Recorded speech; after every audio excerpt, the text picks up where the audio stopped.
Alright, g'day, hi and welcome. Alright, I'm on my way. My dad has to go up to the same spot this year, today, but he was like, do you want to come up with me? I said, no, I'm going to go to the still shop. I'm going to be there for probably an hour or something like that. You know, today I actually have off.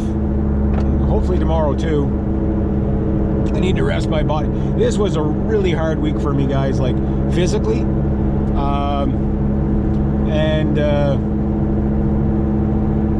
Technically, okay, I got the days off, but I'm going to be helping my dad put in a heat pump. So that's going to be, there's going to be some physical intensive labor there too. Of course there would be, right? I got to attach the heat pump to the basement ceiling. We got to cut out the ductwork to get everything pumped in there. There are things, right? There are things.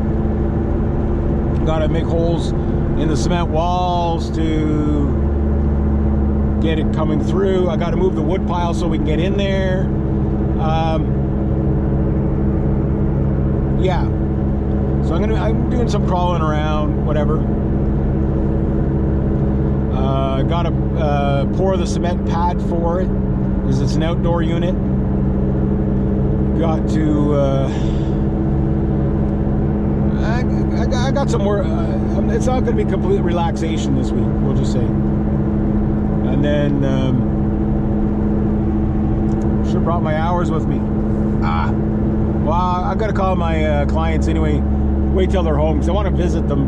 You know, it's the end of the season. I cut the grass yesterday, and I was going to leave my hours, but I don't know when they're coming back. So I think they might be gone another week or something like that. So I'll call them, and whenever they get back, then I'll go, because I like to visit them. Like at the end of the season when you're done with your clients, it's nice to have a chat with them.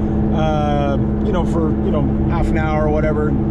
Plan stuff for next year and just shoot the shit. You know what I mean? It's good PR, it's good business, and it's comforting. You know what I mean?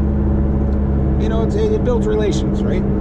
So that's why I usually like to do that. I know they're busy people, but usually, if you can catch them on an off weekend, you visit them for 20 minutes or whatever. Works out good. Works out good. So it is November 1st at the making of this. Finally gonna go get the chainsaw. Now, I'll probably end up releasing this video probably after I show you my chainsaw, but I'm probably gonna try to hold back showing you the chainsaw until you get to see this video. So my choices are, they're all gonna be still, because it's a still shop. I have nothing against Huskies. I like Huskies, but I'm more of a still guy. It just is what it is. But there's really, if you go Husky or still in any CC class, you really can't go wrong. It's just you're going to pay through the nose for them.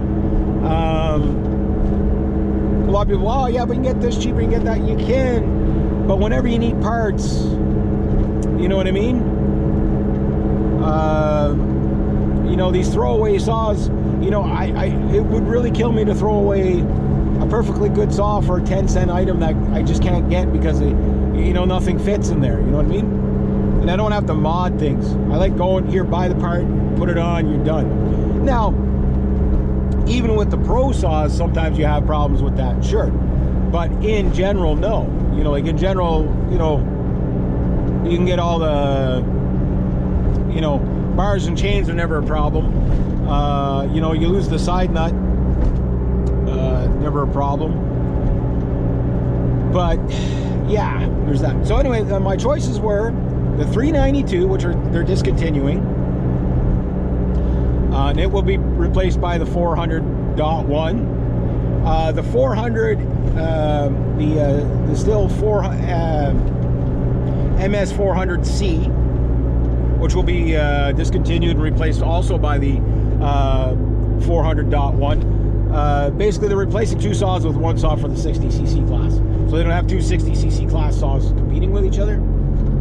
I don't know how I feel about that. I mean, what they got, it's like they have a lot of, it's a lot of variability there. You know what I mean? Sometimes 60cc is too much. Sometimes it's just not enough. You know what I mean? But you don't need a 72cc. So you go 60cc, then 72cc class. That something in between is kind of nice, right?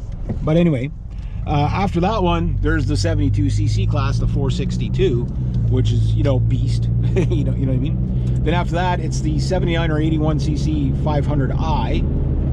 And then after that, it's the 661 92 or 94cc. I call it the Megalobarclodon because, you know, the 881, I'm not going to bother. There's nothing around me for probably 500 miles that would require that. Maybe the odd novelty tree that would require something as big as an 881. Like, that's like jungle saw, you know what I mean? That's like maybe a guys out in BC would use them. The milling guys, yeah, well, we got a sawmill, so I'd never mill with a chainsaw when I have access to a sawmill, right? So, you know why? Because making life easier is what I'm all about, right? But anyway, those are the saws I got to choose from, and I'd really like to hear from you guys what saw you'd think I'd pick and why. You know, and anybody that's followed me for a long time, you'll probably figure it out or get pretty darn close. Because I tend to buy a tool to the job, but I do need a bigger saw. You know, so let's see what this guy's doing here. He's not even looking at his friggin', looking at his phone rolling forward. not a good idea.